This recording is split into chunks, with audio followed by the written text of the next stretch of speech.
नमस्कार, मी संतोष सानप. मी आता जालन्यावरून निघालोय, पनवेलला चाललोय. इथून मागं पण माझ्यासोबत अशी 1-2 वेळेस घटना घडली. आजची ताजी घटना आहे बघा, लाईव्ह घटना आहे. हे खिळे बघा, हे समृद्धी हवे. 1 तास झाले पोलिसवाल्यांना फोन करतोय. समोरच्या गाडीचे 4 टायर पंक्चर झालेत. पोलीसची मदत अजिबात होत नाही या रोडवरती. इथून मागं पण 2 वेळा, आता पण फॅमिली सोबत आहे. हे बघा, पूर्ण रस्ता जाम झाला. हे बघा, पोलीस इथे उभे. अजिबात आता आले पोलीस. हे खेळ दाखव, सगळे दाखव खेळ. पूर्ण खेळांजवळ उभे. इकडे घे, इकडे.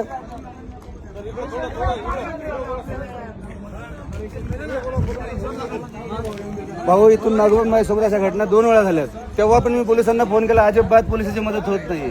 मी आता जालन्यावरून निघाले, मला पनवेलला जायचंय. हा बघा रस्त्यामध्ये हजारो खेळ ठोके, हजारो एवढे खेळ ठोकसवर चालले काय?